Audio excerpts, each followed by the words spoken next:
느헤미야 말씀을 시작하겠습니다. 느헤미야는 하나님께서 쓰신 위대한 지도자 중에 한 사람입니다. 그의 배경과 또 그의 성품, 하나님께 향한 그의 열정, 그의 기도 뭐 하나 빠뜨릴 것 없습니다. 신앙생활을 하는 우리에게 이런 느헤미야의 인물을 아는 것은 큰 유익이 아닐 수 없습니다. 하나님께 쓰임받는 위대한 지도자는 어떤 덕목을 갖춰야 되는가 잘 드러나 있습니다. 요즘 나라가 위기라고 합니다. 다들 동감하실 겁니다. 나라가 위기에 빠졌을 뿐만 아니라 교회는 두말할 것 없습니다. 교회가 세상으로부터 지탄받는 시대가 되었습니다. 교회가 세상을 정화시켜야 할 텐데 오히려 정화 능력을 상실하고 교회의 부패거리가 가십거리가 되어서 언론에 회자되곤 합니다. 이러한 마당에 우리 그리스도인은 어떤 마음가짐을 가져야 할까? 어떤 자세로 임해야 될까? 다시금 우리의 허리띠를 졸라매고 마음을 하나님께 고정시킬 그런 시간을 가져야 됩니다. 그래서 오늘 말씀을 통하여서 우리 은혜 침례교회 성도들이 나라를 위해 울었던 느헤미야의 심정을 배울 수 있기를 바라는 마음으로 본문 말씀을 전하고자 합니다. 예수님을 믿는 사람은 슬퍼하는 마음이 있어야 되는 겁니다. 애통하는 마음이 있어야 되는 겁니다. 동정심이 있어야 됩니다. 그런 마음 없이는 하나님을 섬길 수가 없는 겁니다. 지도자의 덕목 중에 가장 큰 것은 경건과 동정심입니다. 그래서 느헤미야는 인성을 갖추었으며 영성을 갖추었으며 세상적으로도 영향력을 끼치는 엘리트였습니다. 이 세 가지 덕목이 예수님을 믿는 사람이 지도자로서 갖춰야 할 세 가지 중요한 덕목입니다.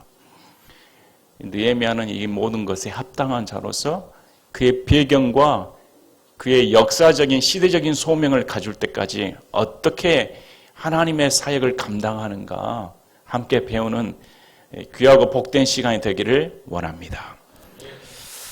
때는 아닥사스다 왕 통치 기간이었습니다. 페르시아 왕인 아닥사스다 왕은 BC 465년부터 425년까지 근 40년간 페르시아를 지배하던 왕이었습니다. 여기서 느헤미야가 활동한 기록 시기는 아닥사스다 왕은 제2기간 20년에서 32년 사이에 벌어진 일을 기록하고 있습니다.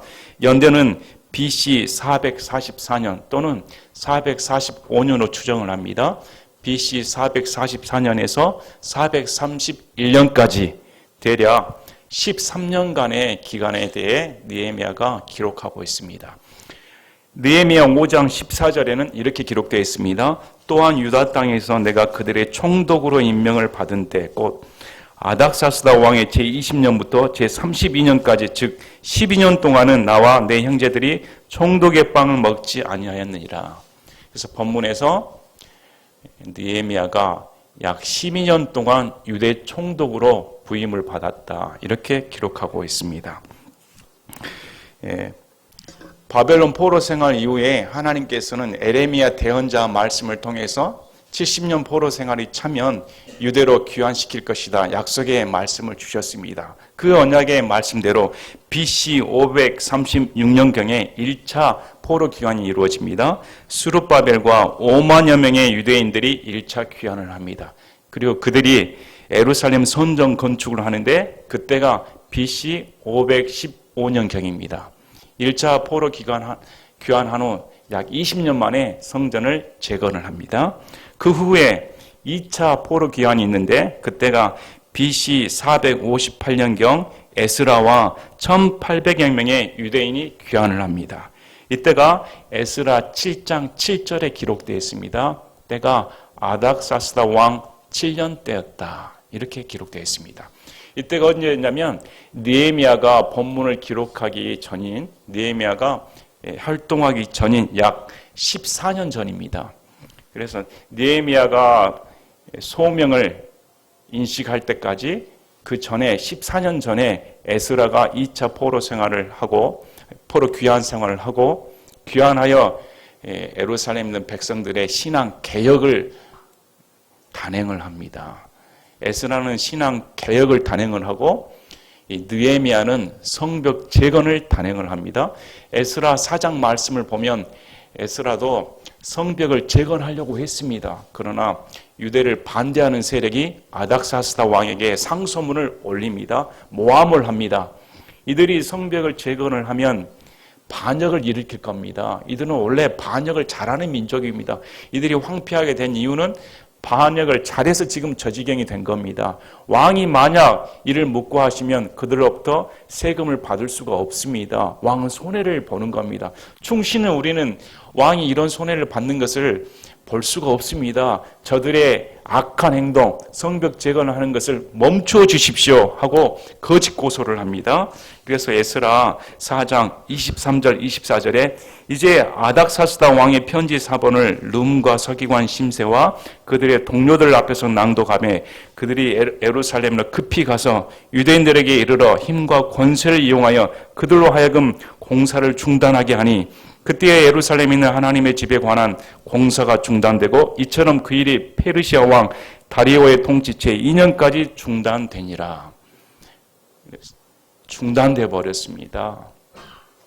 이로부터 약 14년이 흐른 시점에 아닥사스다 왕 20년경에 지금 본문에 느헤미야가 등장을 합니다. 1절에 보니까 하가라의 아들 느헤미야의 말들이라. 제20년 기슬르월에 내가 수상궁에 있었을 때, 제20년은 아닥사스다 왕 재임 20년째란 말입니다. BC 444년경 또는 BC 445년경으로 말합니다. 여기 기슬르월은 11월에서 12월을 일컫습니다. 겨울입니다. 그래서 겨울에 왕과 함께 수상궁에 거했습니다.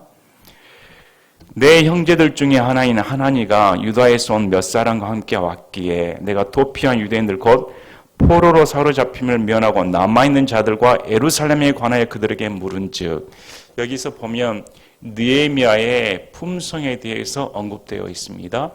느헤미야는 왕의 술을 맡은 관원이었습니다.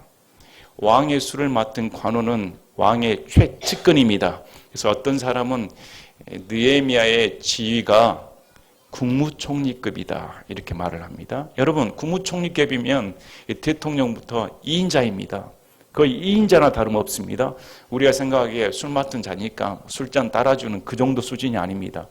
당시 페르시아 시대에는 워낙 권력에 대한 암투가 심했기 때문에 누군가 술에다가 독을 타면 왕이 마시고 죽습니다. 그래서 먼저 술을 검사하는 사람이 술 맡은 사람이고 가장 신뢰를 받는 사람입니다. 가장 믿을 만한 사람입니다. 근데 느헤미야는 왕의 최측근으로 왕과 함께 옆에서 왕을 모실 수 있는 그런 권위를 가진 사람이었습니다. 자, 느헤미야는 포로 4세로 일컬어집니다. 페르시아에 태어나서 페르시아에 산 사람입니다. 유대에서 태어난 적이 없습니다. 그는 유대 출신 성분으로, 출신 성분과 상관없이 왕의 가장 최측근이 되는 그런 지위까지 오른 정도를 보면 그 사람의 능력이 얼마나 뛰어났을까, 처세술이 얼마나 뛰어난지를 알 수가 있습니다. 예수님 믿는 사람 처세술에 뛰어나야 되는 겁니다.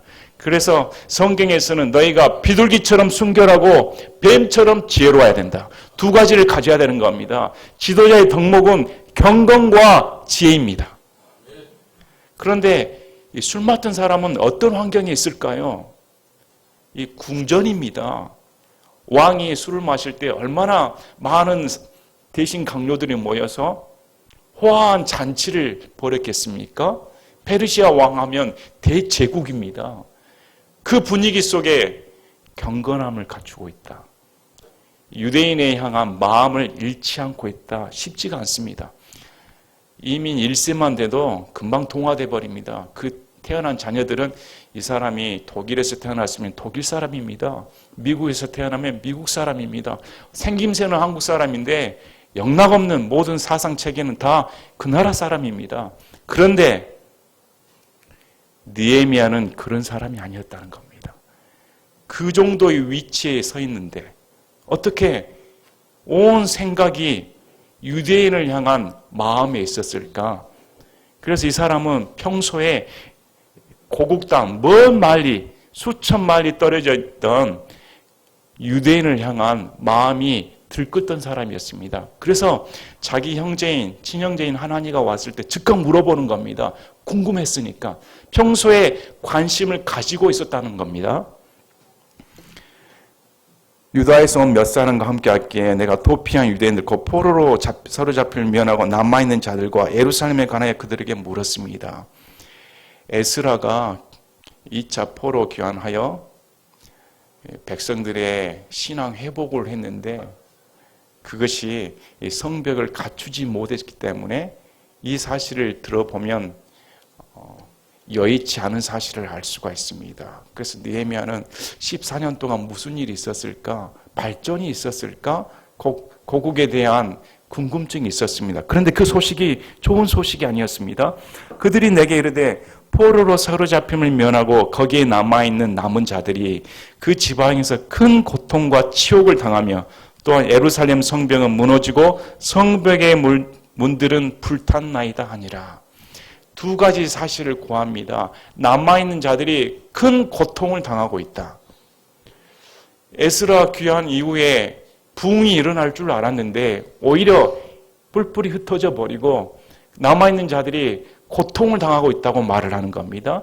성벽은 무너지고 문들은 불타버렸습니다. 예루살렘 성이 완성이 되려면 외부로부터 침입을 막기 위한 성벽이 있어야 되는 겁니다. 성벽이 없다는 것은 침략자들이 늑탈하기에 쉬운 상태이죠. 누군가 보호해 줄 수가 없습니다. 그래서 아무 보호함을 받지도 못하고 그냥 팽개치는 그런 불운한 가운데 백성들이 있습니다. 이렇게 말을 한 겁니다. 여러분, 우리의 관심사는 뭘까요? 여러분 자녀들 어떻게 키웁니까? 또 우리의 관심사는 뭘까요? 부귀영화 다 누렸으면 하나님께서 이런 지위까지 주셨는데 여기서 만족하면 되지 않습니까? 왕이 내 곁에 있고 왕과 함께 일생을 편하게 살 수가 있습니다. 지금 이 느헤미야의 행동은 반역입니다. 아닥사스다 왕은 성벽을 멈추라고 조서를 내렸습니다. 금했습니다. 그런데 지금 이 느헤미야 마음은 유대인의 백성들에게 있었다는 겁니다. 뭐라고 그렇게 간섭을 합니까? 내가 나서지 않으면 다른 사람이 하면 되는데 뭘 위험하게 이런 걸 감수를 해. 예수님 믿는 사람 안주할 때가 많습니다. 예수님 믿는 사람 그래 이 자리까지 하나님 은혜로 왔으니까 이 자리 보존하는 것도 하나님의 은혜야 이렇게 생각할 수가 있습니다. 그러나 느헤미야는 그렇지 않습니다. 내가 이 자리에 오른 것도 하나님의 은혜고 이 자리에서 하나님의 백성을 섬기게 할 수 있는 기회를 주신 것도 하나님입니다. 내가 이 자리에 올랐으니 이 자리를 이용하여 어떻게 하면 주의 백성을 도울 수 있을까 그 생각에 집념했다는 겁니다. 그런데 오늘날 많은 우리 예수님 믿는 사람들은 독주를 마신 것 같습니다. 같이 왕하고 술을 마시면서 동화돼 버린 것 같습니다. 예수님 믿는 사람은 구별되어야 되는 겁니다. 자기가 왕의 반열에 있든지 미천한 자에 있든지 어떤 부귀영화를 누리든지 천민 가운데 있든지 상황에 상관없이 그는 구별된 자인 겁니다. 인식이 달라야 되는 겁니다. 느헤미야는 분명한 구분하는 사람이었습니다. 그 자리에 있음에도 불구하고 내가 유대인의 백성이다. 이방인과 섞일 수 없다는 겁니다. 예수님 믿는 사람도 세상과 구별되어야 되는 겁니다. 여러분 요즘 교회에 여러분의 시선을 돌리고 있습니까? 느헤미야 마음처럼 요즘 교회 사정이 어떻습니까? 요즘 이 나라가 어떻게 돼가고 있습니까? 이렇게 관심이 있으십니까? 한번 물어보기를 원합니다. 과연 나는 뭐에 관심을 둘까요? 내 가족, 내 부귀영화, 내 자리 보존하는 것, 내 출세 누리는 것 이거에 빠져 있지 않습니까? 우리나라 교회가 이 지경이 되는 이유는 그것 때문입니다. 개인 구원에 집착하고 개인적인 기복신앙에 집착하고 개인주의에 빠져버리고 이기주의에 빠져버리니까 능력이 없는 겁니다. 느헤미야는 이기주의에 빠진 사람이 아니었습니다. 그에게는 동족의식이 있었습니다. 나라에 대한 애국심이 있었던 겁니다. 교회를 다니는 사람 애국심이 있어야 되는 겁니다. 교회를 다니는 사람 동족의식이 있어야 되는 겁니다. 교회를 다니는 사람은 교회 성도들에 대한 일치감을 가지고 있어야 되는 겁니다. 그 사람이 성벽이 무너지고 그 사람이 고통 가운데 있으면 같이 울어줄 수 있는 사람이 돼야 되는 겁니다. 자, 이 반응을 받고 이 보고를 받은 느헤미야가 어떻게 말합니까? 내가 이 말들 듣고 앉아서 울었다. 앉아서 울었다는 겁니다. 털썩 주저앉았습니다. 어떻게 이런 일이 먼 고국 땅에서 내 백성들이 이런 처참한 지경에 있을까? 며칠 동안 애곡하며 한두 시간 감성적인 눈물을 흘린 거 아닙니다. 며칠 동안 통곡했다. 마음 저 깊은 곳에서부터 애타는 마음으로 동정심이 타올랐다는 겁니다. 하늘의 하나님 앞에 금식했다. 호의호식을 누릴 수 있고 왕의 옆에서 진수성찬을 맛볼 수 있는 그가 금식했다. 마음을 여몄다는 겁니다. 그리고 기도하였다. 여기에는 신앙인의 자세에 대해서 나옵니다. 먼저 동족의식을 느끼게 되고 그 슬픔에 깊이 동참하게 되며 그 다음 하나님 앞에 금식하고 경건 생활을 하게 되는 겁니다. 지도자는 이런 안목을 가지고 있어야 되는 겁니다. 지도자는 위기의식에 대한 대처를 가지고 있어야 되는 겁니다. 그리고 지도자는 울어줄 수 있는 사람이 돼야 됩니다. 여러분은 누굴 위해 웁니까? 여러분의 눈물은 누굴 위한 눈물입니까? 여러분 기도 생활 하십니까? 여러분 이 나라를 보며 울 수 있는 여러분이 될 수 있습니까? 여러분 이 나라 교회를 생각하며 여러분 무릎 꿇고 울 수 있습니까? 하나님의 사람들은 다 교회를 위해 나라를 위해 운 사람들이었습니다. 여러분은 누구를 위해 무엇을 위해 기도하고 우십니까? 느헤미야는 자기의 육신적인 영역을 위해서 기도하는 거 아닙니다. 느헤미야는 괜히 쓸데없이 간섭을 하는 것이 아닙니다. 하나님을 경외하니까 하는 겁니다. 그의 기도의 내용을 보면 감동의 큰 쓰나미처럼 몰려옵니다. 그가 이런 행동을 할 수 있었던 것은 무엇일까? 자신의 백성들에 대한 하나님의 긍휼의 심정을 가지고 있었기 때문입니다. 하나님의 마음을 그가 품었기 때문입니다. 여러분의 마음 가운데 예수님의 마음을 품을 수 있습니까? 예수님께서 이 나라 교회를 볼 때 얼마나 아파하실까? 얼마나 애통해하실까? 그는 애통하는 마음이 우리 마음 가운데 있을까요? 그리할 때 그가 며칠 동안 애곡하며 하나님 앞에 금식했다. 우리가 내 자신의 일에 금식할 것이 아니라 이 나라를 위해 이 나라 교회를 위해 금식하는 여러분들이 되시길 바랍니다. 사람들은 이런 마음조차 없으면서 하나님으로부터 내가 위대하게 쓰임 받을 거야 착각하는 경우가 있습니다. 위대한 사람은 달라도 뭔가 다른 겁니다.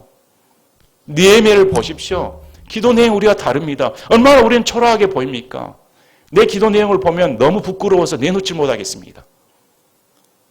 그가 금식하고 기도했다.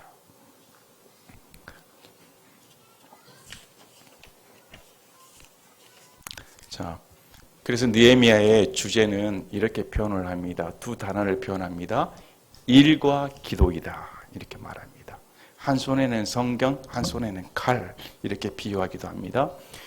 느헤미야는 광신자가 아니었습니다. 느헤미야는 현실을 직시하는 이성적이고 통찰력이 매우 예리한 사람이었습니다. 산속에 들어가서 40일 새벽 기도하니까 세상이 변화되리라 이렇게 생각한 사람 아닙니다. 우리 느헤미야 4장 9절 말씀을 보면 이렇게 나옵니다. 그럼에도 불구하고 우리가 우리 하나님께 기도하며 그들로 인하여 밤낮으로 그들을 향해 파수꾼을 세웠는데 느헤미야는 기도하면서 일하는 사람이었습니다. 일하면서 기도하는 사람이었습니다. 그래서 느헤미야서를 보면 기도로 시작해서 기도로 마칩니다. 예수님 믿는 사람은 기도로 시작해서 기도로 일을 진행하며 기도로 일을 끝마치는 사람입니다. 처음부터 끝까지 왜 이렇게 할까요? 역사의 주관자가 하나님이심을 인정하는 겁니다. 나는 하나님께 쓰임받는 도구에 불과하지 내가 일을 추진하는 그런 사람이 아니라는 겁니다. 나는 단지 도구에 불과하고 하나님께서 내게 은혜를 주셔서 일을 추진하게 하시고 일을 이루어 가시고 일을 끝마치게 하여 주시기를 원합니다. 이것이 기도의 사람인 것이죠. 그래서 느헤미야는 성품이 경건하였으며 동정심을 가진 자였습니다. 그의 동정심은 느헤미야 5장에 나옵니다. 느헤미야 5장에 노예로 전락한 자신의 백성들을 이방인으로부터 속량하라고 합니다. 속량시켜 줍니다. 또 유대 총독으로서 얼마나 세를 거둬들 수 있는데 그걸 거절합니다. 그의 성품이 나옵니다. 또 그는 단호했습니다. 율법에는 타협이 없었습니다. 당시 제사장들과 예루살렘의 고위 지도층들이 있었습니다. 그들의 세력이 막강했습니다. 그들은 부패를 저질렀습니다. 총독으로 부임한 느헤미야는 단호하게 다 척결해버립니다. 하나님의 법을 준수함에 있어서는 타협이 없었습니다. 왜 교회가 무너집니까? 하나님의 말씀을 타협하기 때문입니다. 느헤미야에서 배울 수 있는 것은 절대적인 하나님의 말씀 가운데 타협은 없다는 겁니다. 지도자는 말씀에 분명히 서 있어야 되는 겁니다. 분명하게 서 있어서 말씀을 고수하는 사람이 그리스도를 믿는 사람의 지도자가 갖춰야 할 덕목입니다. 그래서 그는 민첩하였고 예리하였으며 결단력이 있는 사람이었기 때문에 스룹바벨이 약 100년 전에 1차 귀환을 해서 성벽 재건을 이루지 못했는데 느헤미야는 귀환하여 단 52일 만에 성벽을 재건해버립니다. 100년 동안 이루지 못한 일을 느헤미야 한 사람의 지도력 때문에 52일 만에 백성들을 일구어서 불가능하게만 여겨졌던 온갖 대적들의 모함과 위협을 물리쳐버리고 단 50일 만에 성벽을 재건해버립니다. 지도자 한 사람이 이렇게 중요합니다. 오늘날의 우리나라 교회의 부패, 우리나라 나라의 부패는 지도자의 부재인 겁니다. 저는 아이들에게 소망을 두고 싶습니다. 아이들이 지도자다운 지도자가 태어나기를 원합니다. 자라기를 원합니다. 정말 하나님을 경외하고 백성들을 사랑하며 깊이 동정심을 갖고 기도하는 그런 지도자가 태어나기를 간절히 원합니다. 자, 이제 느헤미야가 기도를 합니다. 느헤미야 기도는 어떤 기도였을까? 느헤미야 기도 순서를 보며 우리 자신을 한번 돌이켜 보길 바랍니다. 자, 6절에 이제 주께서는 귀를 기울이시며 5절에 이르되 간청하건대 오 주 하늘의 하나님 곧 자신을 사랑하고 자신의 명령들을 지키는 자들을 위해 언약을 지키시며 긍휼을 베푸시는 크고 두려우신 하나님이여. 자, 간청한다는 말이 나옵니다. 간절히 원한다는 말입니다. 간절히 원하는 마음은 마음 가운데 애타는 마음에서 비롯이 되는 겁니다. 나라를 위하는 마음, 동족을 위하는 마음, 교회를 위하는 애타는 마음이 불타오르니까 하나님께 이렇게 간구하는 마음이 쏟아지는 겁니다. 그리고 그는 기도의 대상을 알았습니다. 그가 기도의 대상을 알고 말을 하는 것은 그가 포로의 출신임에도 불구하고 페르시아 시대 가운데 동화되지 않고 하나님을 향한 신앙이 뛰어났다는 것을 보여줍니다. 평소에 하나님과 깊은 교제를 나누고 있었던 사람입니다. 그래서 오 주 하늘의 하나님 이렇게 부릅니다. 곧 자신을 사랑하고 자신의 명령들을 지키는 자들을 위해 언약을 지키시며 긍휼을 베푸시는 크고 두려우신 하나님이여. 그는 하나님을 부를 때 하늘의 하나님 이렇게 부릅니다. 하늘의 하나님이란 말씀은 지금 이 땅 가운데 세상을 통치하신 하나님뿐만 아니라 온 우주 만물을 하늘 위에 좌정하셔서 세상을 통치하시는 내 주 하나님, 유일하신 하나님 이렇게 외치는 겁니다. 기도라는 것은 기도의 대상을 알아야 됩니다.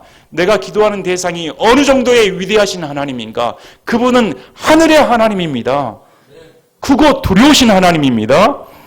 그리고 하나님의 속성에 대해서 느헤미야가 말씀을 합니다. 쉽게 말하면 그는 언약을 지키시는 하나님이시다.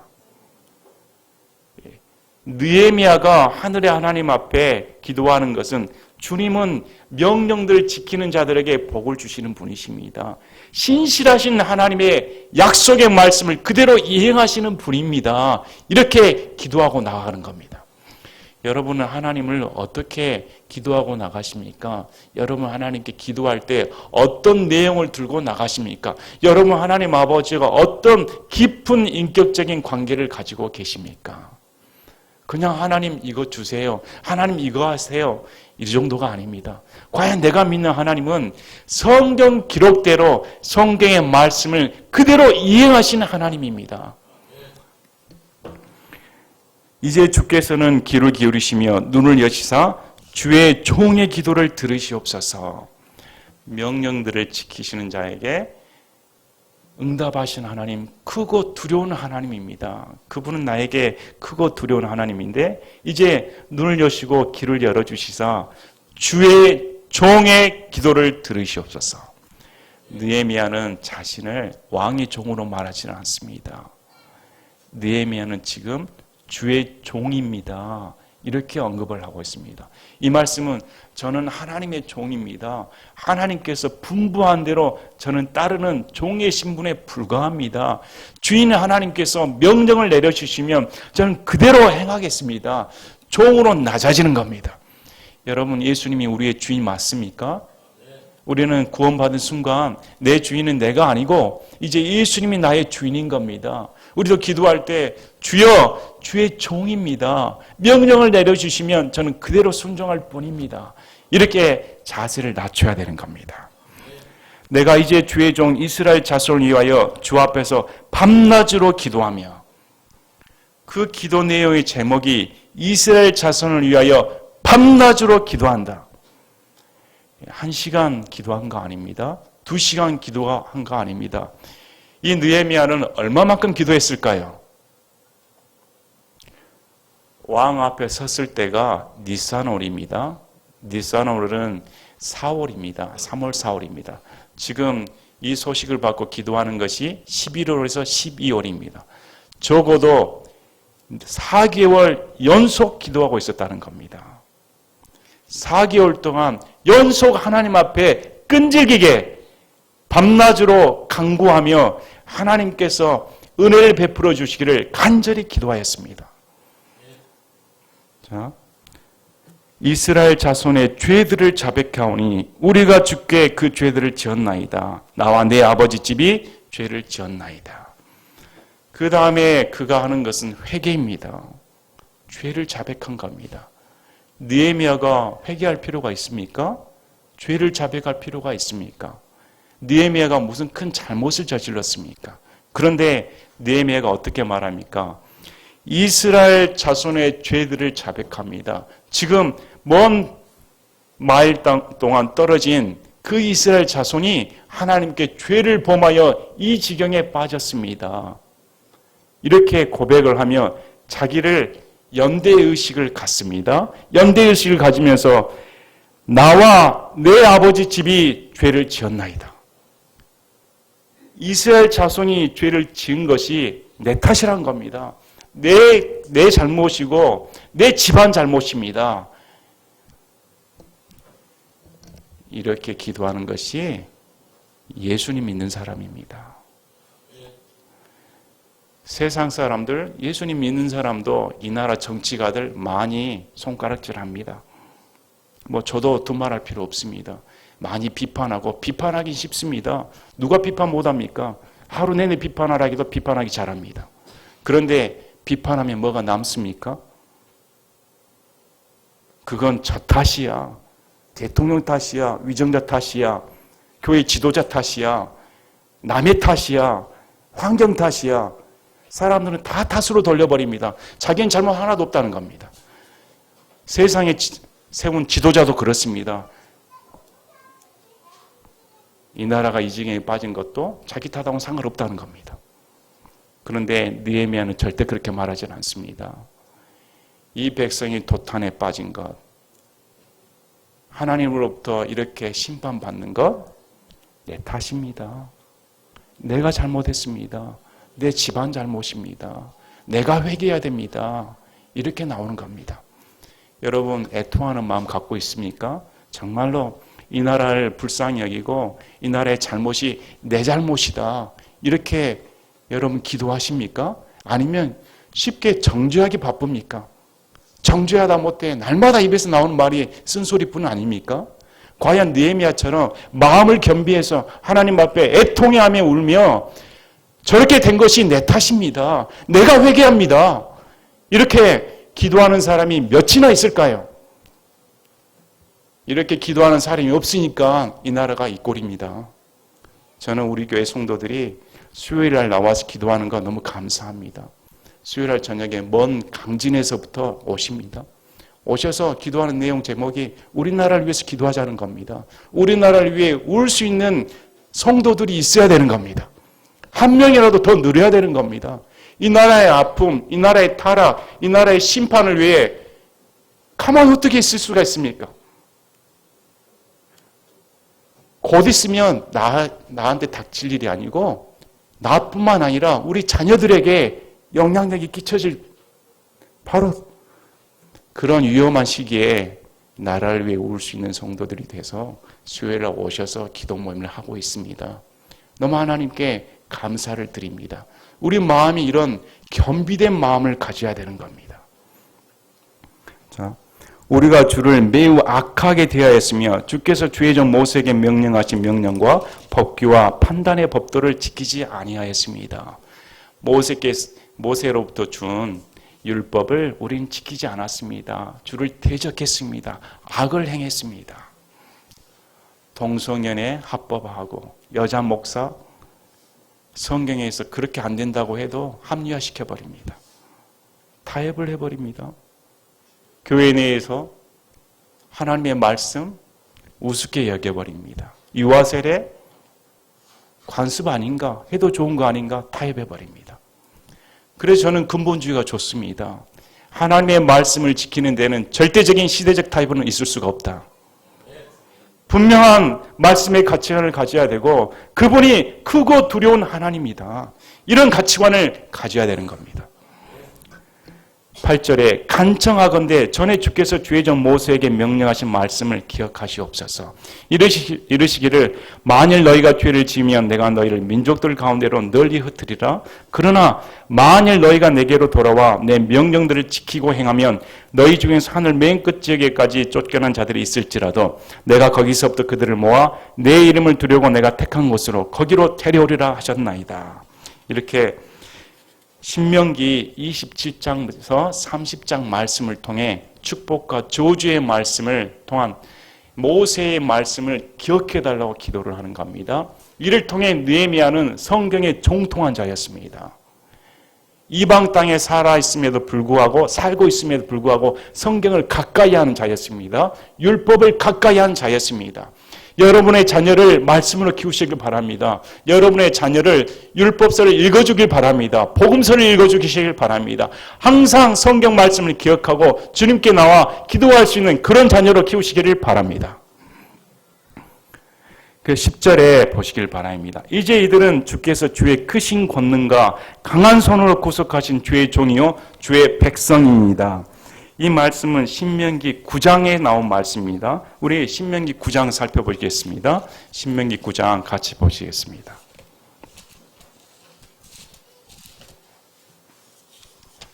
신명기 9장 25절입니다. 신명기 9장 25절에서 29절 말씀입니다. 주께서 너희를 멸하리라고 말씀하셨으므로 내가 처음에 엎드린 것처럼 밤낮 40일을 그같이 주 앞에 엎드리고 모세의 중보기도에 대해서 나옵니다. 28절에 주께서 우리를 데리고 나오기 전에 우리가 거하던 그 땅이 말하기를 주가 그들에게 약속한 땅으로 그들을 데려갈 능력도 없고 그들을 미워함으로 광야에서 그들을 죽이려고 그들을 데리고 나왔다 할까 염려하나이다. 백성들이 하나님의 법을 무시하고 우상 숭배에 빠지니까 하나님께서 다 멸해버리겠다. 이러할 때 모세가 하나님 앞에 중보기도를 올립니다. 중보기도를 올리면서 드린 말씀이 바로 신명기 9장 29절 말씀이고 이 말씀을 인용하여서 지금 느헤미야가 그대로 말씀을 하고 있는 겁니다. 그럼에도 그들은 주의 큰 능력과 뻗은 팔로 데리고 나오신 주의 백성 곧 주의 상속 백성이로소이다. 하나님께서 구속하신 백성이므로 멸절시켜서는 안 됩니다. 이렇게 말씀을 하는 겁니다. 느헤미야가 하나님 맞습니다. 이 백성을 하나님을 대적해서 멸망받아야 할 백성 맞습니다. 고통받아야 될 백성 맞습니다. 그러나 주의 상속하신 백성입니다. 주의 백성이오니 기억하시고 구원해 주시길 바랍니다. 이렇게 모세의 중보 기도를 인용하여 기도하는 겁니다.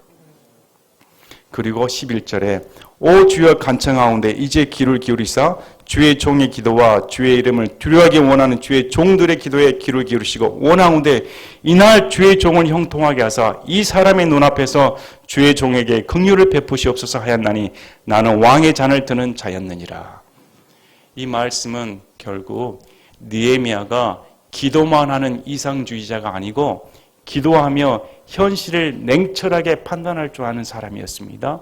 실제적으로 자신이 소명을 받아 유대 백성들을 회복시키려면 아닥사스다 왕의 은혜를 받아야 됩니다. 아닥사스다 왕의 제가를 받아야 유대 총독이 될 수 있고 유대 땅에 나가 성벽을 재건할 수 있기 때문에 아닥사스다 왕의 은혜를 받게 해달라고 느헤미야가 구체적이고 실질적인 기도를 드리는 겁니다. 여러분, 기도는 추상적인 것이 아닙니다. 기도는 구체적이고 단순해야 되는 겁니다. 이 사람 앞에 은혜를 받게 해주시길 바랍니다. 이 느헤미야는 사람을 통치하며 사람을 다스리시는 분이 하나님이라는 걸 인정을 했습니다. 아무리 아닥사스다 왕의 권세가 높고 휘황찬란할지라도 하나님께서 아닥사스다의 왕의 마음 가운데 나를 향한 긍휼을 베풀어 주는 은혜를 입게 해주시면 됩니다. 이렇게 기도해 주는 겁니다. 이것은 거의 불가능한 기도였습니다. 조서를 내리고 금지한 사람이 아닥사스다 왕이었기 때문에. 그러나 느헤미야는 하나님께서 이 백성이 구원받은 백성이므로 반드시 이루어질 걸 믿습니다. 간청합니다. 이렇게 기도를 하는 겁니다. 오늘 말씀을 통하여 우리는 뭘 배워야 됩니까? 느헤미야의 심정을 배워야 됩니다.